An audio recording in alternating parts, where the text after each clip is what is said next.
आज हम लोग कक्षा 10वीं के हिंदी के संस्कृत परिचायिका के पहले पाठ वाराणसी के अभ्यास, ये जो प्रश्न अभ्यास है, प्रश्न अभ्यास के अंतर्गत प्रश्नों का उत्तर, ससंदर्भ हिंदी में अनुवाद और संस्कृत में अनुवाद की जानकारी प्राप्त करेंगे।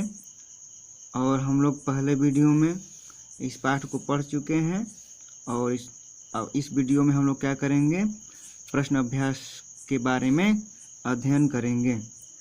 तो इसमें सबसे पहला प्रश्न जो दिया गया है, वाराणसी नगरी कस्याः नद्याः कूले स्थिता, या कह दिया जाए वाराणसी नगरी कस्य कूले स्थिता, हम लोग क्या कह देंगे वाराणसी नगरी गंगायाः नद्याः कूले स्थिता, अर्थात वाराणसी नगरी गंगायाः कूले स्थिता, अर्थात वाराणसी नगरी गंगा के तट पर स्थित है। अब इसके बाद जैसे कह रहा है वाराणसी कस्या भाषायाः केंद्रमस्ति, वाराणसी किस भाषा का केंद्र है, हम लोग कह देंगे वाराणसी संस्कृत भाषायाः केंद्रमस्ति, वाराणसी संस्कृत भाषा का केंद्र है। कुत्र मरणम मंगलम भवत, कहाँ मरना मंगलकारी होता है, तो हम लोग कह देंगे वाराणस्यां मरणम मंगलम भवत, वाराणसी में मरना मंगलकारी होता है। वाराणसी किमर्थम प्रसिद्ध, वाराणसी किस लिए प्रसिद्ध है, या कह दिया जाए वाराणसी नगरी केषां कृते लोके विश्रुता अस्ति, वाराणसी नगरी किस लिए संसार में प्रसिद्ध है, तो हम लोग कह देंगे विद्या, दर्शन, साहित्य, धर्म, कला, शिल्पार्थ वाराणसी नगरी लोके विश्रुता अस्ति, अर्थात वाराणसी नगरी विद्या, दर्शन, साहित्य, धर्म, कला और शिल्पों के लिए क्या है, संसार में प्रसिद्ध है। फिर कहा जा रहा है वाराणसी कस्या केंद्र स्थली, वाराणसी किसकी केंद्र स्थली है, तो हम लोग कह देंगे वाराणसी भारतीय संस्कृते संस्कृत भाषायाश्च केंद्र स्थलम अस्ति, वाराणसी नगरी भारतीय संस्कृति संस्कृत भाषा का केंद्र स्थल है। फिर कहा जा रहा है वैदेशिका किमर्थम वाराणसी में आगच्छन्ति, ठीक उसी तरह से वैदेशिका गीर्वाणवाण्याः अध्ययनाय वाराणसी आगच्छन्ति। फिर दिया है वाराणस्यां कति विश्वविद्यालयाः सन्ति, वाराणस्यां 3 विश्वविद्यालयाः सन्ति। दाराशिकोः अत्र आगत्य केषाम् अध्ययनम् अकरोत्, दाराशिकोः यहाँ आकर किसका अध्ययन किया, तो हम लोग कह देंगे दाराशिकोः अत्र आगत्य भारतीय दर्शन शास्त्राणाम् अध्ययनम् अकरोत्। दाराशिकोः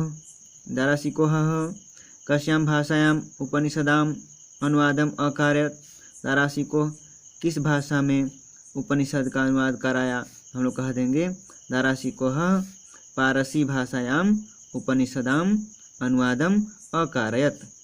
फिर कहा जा रहा है वाराणसी कस्य संगम स्थली अस्ति,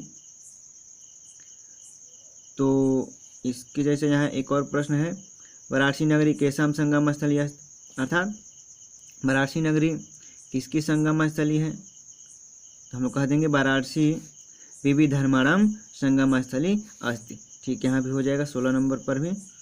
फिर कहा जा रहा है वाराणस्याः कानि वस्तूनि प्रसिद्धानि सन्ति, वाराणसी किन वस्तुओं के लिए प्रसिद्ध है, तो इसमें हम लोग कह देंगे वाराणस्याः विविधानां कलानां शिल्पानां च कृते लोके प्रसिद्धानि सन्ति, वाराणसी विभिन्न कलाओं और शिल्पों के लिए संसार में प्रसिद्ध है।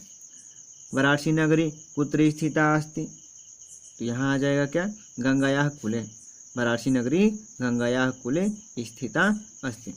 विविधर्माणां संगम स्थली कः अस्ति, तो विविधर्माणां संगम स्थली वाराणसी अस्ति। यहाँ हम लोग देख रहे हैं कस्याः शोभां विलोक्य पर्यटकाः बहु प्रशंसन्ति। फिर उसके बाद यहाँ दिया गया है 17 नंबर पे वैदेशिकाः पर्यटकाः कस्याः शोभाम् अवलोक्य वाराणसीं प्रशंसन्ति। यहाँ दोनों एक ही प्रश्न है, एक ही उत्तर हो जाएगा। तो हम लोग कह देंगे घट्टानां शोभां विलोक्य पर्यटका बहु प्रशंसन्ति। घाटों की शोभा को देखकर पर्यटक बहुत प्रशंसा करते हैं। फिर कहा जा रहा है संपूर्णानंद संस्कृत विश्वविद्यालयः कस्यां नगर्यां विद्यते। संपूर्णानंद संस्कृत विश्वविद्यालय किस नगरी में विद्यमान है? तो हम लोग क्या कह देंगे संपूर्णानंद संस्कृत विश्वविद्यालयः वाराणसी नगर्यां विद्यते। ये प्रश्नों का उत्तर था। अब इसके बाद संस्कृत गद्यांशों का ससंदर्भ हिंदी में अनुवाद करना। इसमें कैसे किया जाता है मैं केवल यही बताऊंगा। तो अनुवाद करते समय सबसे पहले संकेत लिखना होता है, फिर उसके बाद संदर्भ लिखना होता है, फिर उसके बाद प्रसंग लिखना होता है और चौथे नंबर पर हिंदी में अनुवाद लिखना होता है। संकेत में यही हम लोग लिख देंगे, जैसे मान लीजिए यह क है तो यह क्या हो गया, यह पूरा संकेत हो गया। संदर्भ में हम लोग क्या कर देंगे, पाठ का नाम लिख देंगे। जैसे संदर्भ में हम लोग लिख देंगे प्रस्तुत गद्यांश हमारी पाठ्य पुस्तक हिंदी के संस्कृत परिचायिका के वाराणसी नामक पाठ से लिया गया है। तो यह क्या हो जाएगा, संदर्भ हो जाएगा। अब इसके बाद प्रसंग में हम लोग क्या करेंगे, इसमें मुख्य बात क्या बताई गई है उसके बारे में हम लोग लिख देंगे, वही क्या हो जाएगा, प्रसंग हो जाएगा। तो प्रसंग में हम लोग यहाँ क्या किया गया है, यहाँ वाराणसी नगरी के बारे में बताया गया है। यहाँ हम लोग कह देंगे प्रस्तुत गद्यांश में वाराणसी नगरी के बारे में बताया गया है। तो यह क्या हो जाएगा, हम लोग का प्रसंग हो जाएगा। और अब इसके बाद हिंदी में अनुवाद। हिंदी में अनुवाद अर्थात यह जो संकेत है, संकेत के अंतर्गत जितने वाक्य आएंगे उनका हम लोग क्या कर देंगे, हिंदी में अनुवाद कर देंगे। तो इस तरह से ससंदर्भ वाक्य जो हिंदी में अनुवाद करना है उसमें सबसे पहले संकेत, उसके बाद संदर्भ, उसके बाद प्रसंग, उसके बाद हिंदी में अनुवाद करेंगे। संदर्भ के अंतर्गत किताब का नाम और पाठ का नाम होना चाहिए। प्रसंग के अंतर्गत मुख्य बात होनी चाहिए। तो यह गद्यांशों का ससंदर्भ हिंदी में अनुवाद कैसे करते हैं ये आप लोग याद रखिएगा। अब इसके बाद जो वाक्य दिए गए हैं उनका संस्कृत में अनुवाद करना। तो इसमें आप लोग याद रखिएगा, पहला दिया गया है अगणित पर्यटक दूर देशों से वाराणसी आते हैं। तो इसके लिए अगणिताः पर्यटकाः सुदूरेभ्यः देशेभ्यः वाराणसीं आयान्ति। वे यहाँ निःशुल्क विद्या ग्रहण करते हैं। ते अत्र निःशुल्कं विद्यां गृह्णान्ति। फिर इसके बाद इसे दिया गया है यह नगरी विविध कलाओं के लिए प्रसिद्ध है। तो इयम नगरी विविधानां कलानां